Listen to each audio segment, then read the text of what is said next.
प्रेम हे चांगले किंवा वाईट नसते. वाईट असते ते वासना व इच्छा. शारीरिक इच्छा, कुतूहल, प्रेम, वासना ह्या फक्त लैंगिक आकर्षणे आहेत. यांना संयोग किंवा भाग्य नसते. कदाचित पहिलं प्रेम हे सकाचन पडलेली गुलाबी थंडी, जी क्षणासाठी मनाला व शरीराला गारठून टाकते. कदाचित प्रत्येक स्त्री पुरुषाच्या आयुष्यात प्रेमाचा योग येतोच. जर की हा योग लग्नानंतर एखाद्याच्या आयुष्यात आला तर मग उशिरा आलेले शहाणपण समजावे. मी नमिता. माझे लग्नही झाले. मी एका तरुण आणि सुरेख माणसाशी लग्न केले. तो रुग्णालयात शिपाई म्हणून काम करीत होता. मी आपणास माझ्याबद्दलची गोष्ट सांगणार आहे. मग मी शाळेत असताना शाळेत शिकण्यामध्ये खूप मंद होते. मी खूप दुःखी आणि खिन्न उदास होती. मी सहजपणे काहीही समजत नव्हते. म्हणून माझ्या वडिलांनी मला शाळा सोडण्यास भाग पाडले, कारण त्यांना शिक्षण देण्यासाठी 2 बहिणी आणि 1 भाऊ होते. आणि ते कुटुंब नियमितपणे हाताळण्यास सक्षम नव्हते. आणि आमच्या शालेय कामात नियमितपणे पाहण्यास सक्षम नव्हते. शालेय जीवनांत माझी शाळा कार्यक्षमता खूपच कमकुवत आणि अत्यंत खराब असल्याचे सांगितले होते. माझ्या स्थितीबद्दल आणि माझ्या नियमित भविष्याबद्दल विचार करण्याबद्दल माझ्या वडिलांना काळजी होती. मी नियमितपणे शालेय शिक्षण घेत नव्हते. जेव्हा मी 14 वर्षांचा होते तेव्हा माझी आई आम्हाला सोडून गेली आणि मग सर्व कौटुंबिक जबाबदारी माझ्या वडिलांच्या खांद्यावर पडली. त्यांनी आम्हाला कधीही मारले नाही आणि कोणत्याही प्रकारचे जबरदस्ती केली नाही. त्याने आमच्यावर छडीचा वापरही केला नाही. महेश वक्ता. माझ्याशी बोलण्यासाठी गावातील कुणीही धजत नव्हते. तो आमच्या घराच्या बाजूला राहायचा. माझे वडील व महेशचे वडील रोजच्या जवळच्या गावातील सत्संग कार्यक्रमाला भेट देत. तर त्यावेळेस घरात मला कुणीच नसायचे. कधीकधी महेश बहुतेक घरात खेळण्यात येत असे. आम्ही भातुकलीचा खेळत असू. लहानपणापासून हा नवरा बायकोचा खेळ आपल्या बालमनास दोन्ही समजू शकत नव्हता. एकमेकांना खेळात स्पर्श करतात. एकमेकांना हात लावतात. एकमेकांना प्रेम करतात. खेळीत खूप काही केले जायचे. पण आपण जे खेळ खेळतोय ते एक खेळ म्हणून खेळत असत. एकदा प्राथमिक शाळेकडून प्रोजेक्ट दिला होता, त्यात आम्हाला निवडले होते. म्हणून महेशने मला त्यांच्या ग्रुप ड्रॉइंगमध्ये निवडले. विषय आमचा गाव होता, म्हणून आम्ही वेगवेगळ्या रंगाने प्रोजेक्ट केला.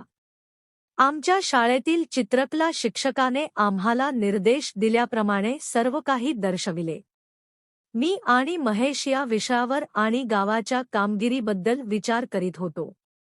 आणि चित्रकला पूर्ण केली गेली आणि शेवटी अंतिम स्पर्श केला गेला. हे जवळजवळ समाप्त झाले. आणि आता आम्हाला चित्रकला दर्शविण्याकरिता महान चित्रकाराने आमच्या चित्रकला प्रकल्पाची तपासणी करण्यासाठी शाळेत आले होते. त्यानंतर परीक्षकाने प्रत्येक प्रोजेक्ट खोलीवर लटकत असलेल्या प्रत्येक चित्रपटाची तपासणी केली आणि त्यानंतर वार्षिक चित्रकला प्रकल्पात सर्वोत्कृष्ट रेखाचित्र निवडले. प्रथम पुरस्कार कोणाला मिळाला? आम्हाला. होय. त्या प्रोजेक्टसाठी आम्हाला प्रथम बक्षीस मिळाले. आमच्या चित्रकला प्रोजेक्ट खूपच आवडला. त्याने आमच्या नावाची घोषणा केली. आम्हाला सन्मानित व्यक्तीकडून बक्षिसे मिळाली, यासाठी आम्हाचे सत्कार केले. प्रत्येकाला आनंद झाला की गावात चित्रकला प्रकल्पात प्रथम स्थान प्राप्त केले. मग परीक्षकांनी शाळेसमोर पेंटिंग कार्यांचे स्पष्टीकरण देण्यास महेश याला विनंती केली. त्यांनी गावात आणि गावातील लोकांमधून वाहणारी नदी दर्शविली आणि पाण्याच्या पात्रात काम करणाऱ्या स्त्रिया कपडे भांडी कुंडी धुताना व पुरुष गुरे ढोरे घासताना दाखवली. खरं म्हणजे आमच्या गावात नदीच नव्हती. एके दिवशी माझा चुलत भाऊ, त्याच्याकडे एक मोबाईल होता. तो नेहमी नग्न पिक्चर बघायचा. कधी कधी मी चोरून बघायची. माझी वासना वाढत होती, कुतूहल वाढत होते. महेशला मी मनापासून प्रेम केले आणि त्याने माझे हृदय चोरले, पण एका गावात अशा प्रेमाला परवानगी नाही. महेशच्या घरात एक विधवा स्त्री आली. ती लग्नानंतर 1 वर्षाने तिच्या पतीचा मृत्यू झाला. महेशला हे माहीत नव्हतं, पण त्याने मला सांगितले की ती आमची सगळ्यामध्ये बहीण होती आणि आता ती आमच्याबरोबर आयुष्यभर राहिली होती. तिला धक्का बसला आणि ती वेड्याची बळी पडली. ती बऱ्याच दिवसांपासून दुखी झाली, त्यामुळे दररोज ती कमजोर होत होती. महेश आईने तिला हातभार लावला आणि तिने मनावर नियंत्रण ठेवले. ती घरातच राहिली आणि ती अस्वस्थ होऊ लागली. गावातील लोक म्हणाले, पण तिला शारीरिक व मानसिक धक्का बसला होता. महेश नेहमी तिचे विखुरलेले केस आणि अव्यवस्थित अवस्थेत पाहायचा. जेव्हा ती विहिरीवर कपडे धुवायला जायची, तेव्हा नेहमी महेशने एकदा अर्धनग्न होती. त्याने तिचा स्तन उघडा भाग पाहिला आणि परताला. हा आकर्षण दिवसेंदिवस वाढत होता. तिचे ब्लाऊज अर्धे नग्न उरूस दिसले तेव्हा तिने घरात जेवण वाढताना तो तिचे अर्धे स्तन ब्लाऊजमधून बाहेर आलेला पाहायचा. ती रात्री झोपताना छातीवर त्याचा हात टाकायची. एकदा रात्री महेशचे कुटुंब झोपले आणि त्याच्या बाजूला विधवा झोपली. महेशला तिच्या शरीरावर आणि तिच्या ब्लाऊजमध्ये हात शोधण्याचा प्रयत्न केला. तिला काहीही वाटले नाही, कारण ती खोल झोपमध्ये होती.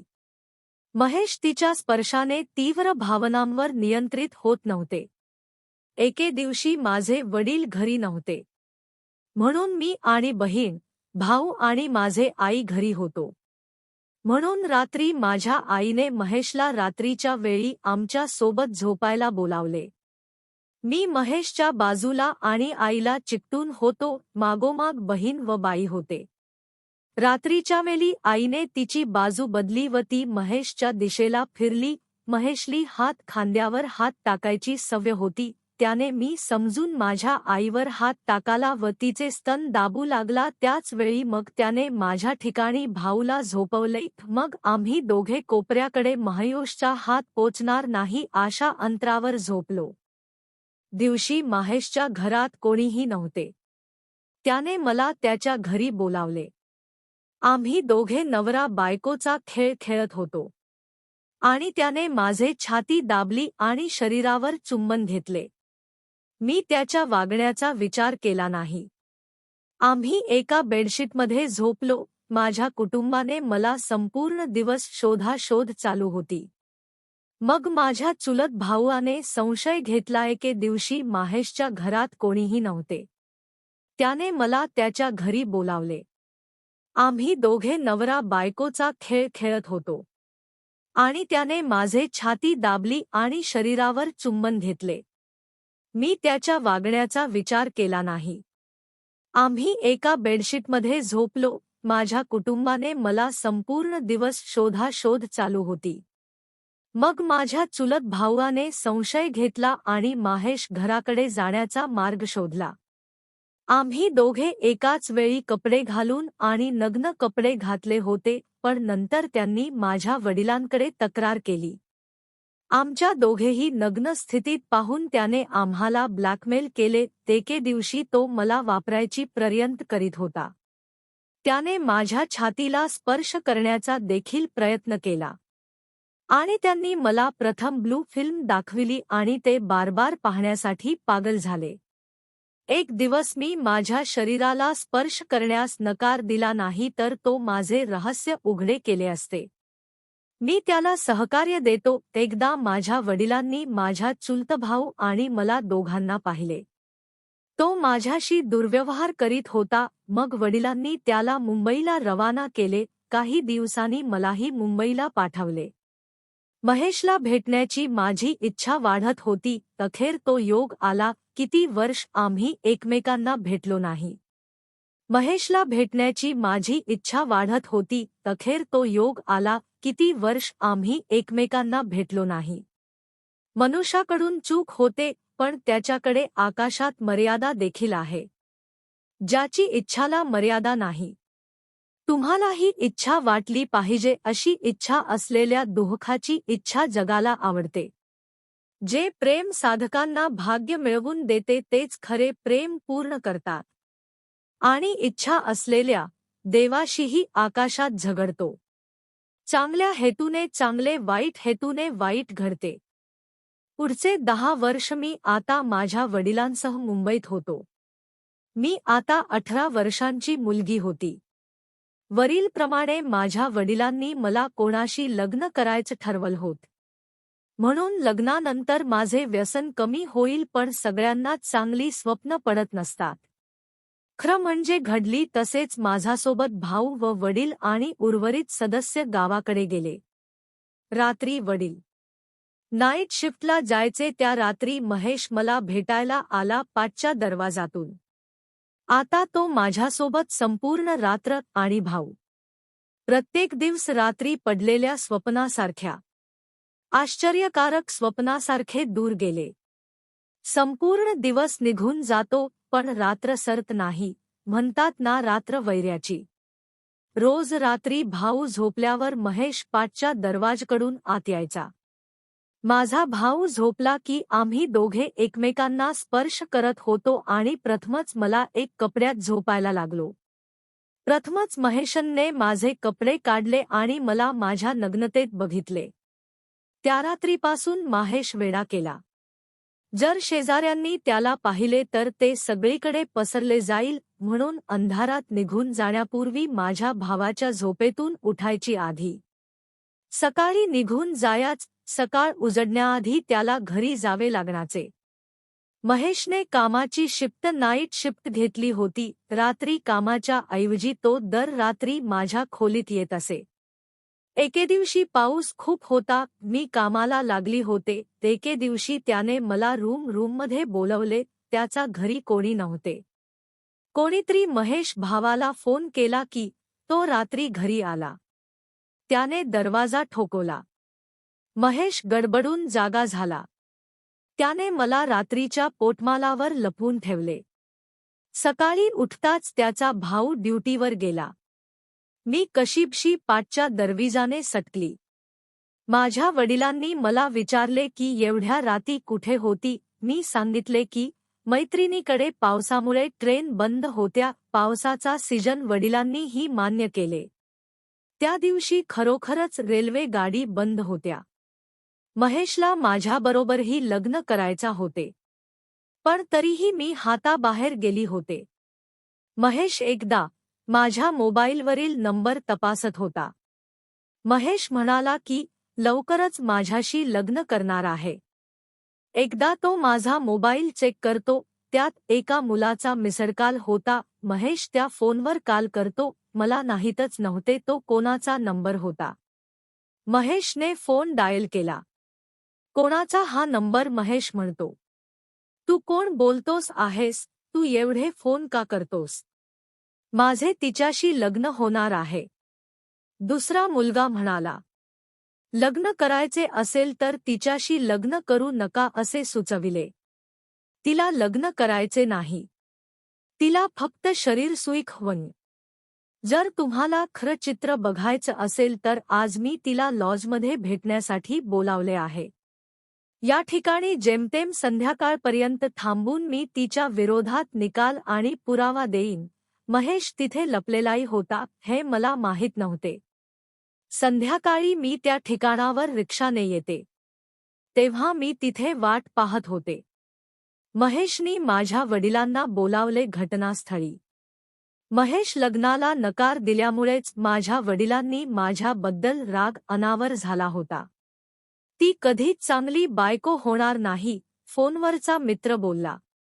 मला अशा विकृत स्त्रीशी लग्न नाही करायचं, महेश बोलला. आम्ही तिघेजण उभे होतो. महेशला मी समजवण्याचा प्रयत्न केला की त्या मित्राने मला भेटायला बोलावले होते. ते आम्ही राहते तिथेच राहतो. महेश आता काहीच ऐकण्याच्या मनस्थितीत नव्हता. त्याने सरळ लग्नाला नकार दिला. ज्याने मला बोलावले होते त्याला माझा फक्त वापर करून घ्यायचा होता. त्याला मी विरोध केला. त्याचा प्रेमाचा प्रस्ताव मी नाकारला म्हणून त्याने भलतसलत सांगून आपल्यात फूट पाडली होती. महेशला सांगण्याचा खूप प्रयत्न केला, पण तो फोल ठरला. मी फक्त ढसाढसा रडत होते. ज्याच्यावर मी मनापासून प्रेम केले तो एका मिसडकॉलवरती माझ्या प्रेमावर संशय घेत होता. मी त्याबद्दल गहन विचार केला आणि माझे वडील तिथे उभे राहिले. मला माझ्यासाठी कोण महत्त्वाचे हे मला ठरवायचं होते. वडील की प्रेम वासना, हे निवडायचं होतं. वडिलांनी मला कधी आईची कमतरता भासू दिली नव्हती. मी खोल विचारात गढून गेले होते. पुरुषी माणसांवर प्रेम करणे हा गुन्हा आहे. तो वापरून पलटवार करायला घाबरत नाही.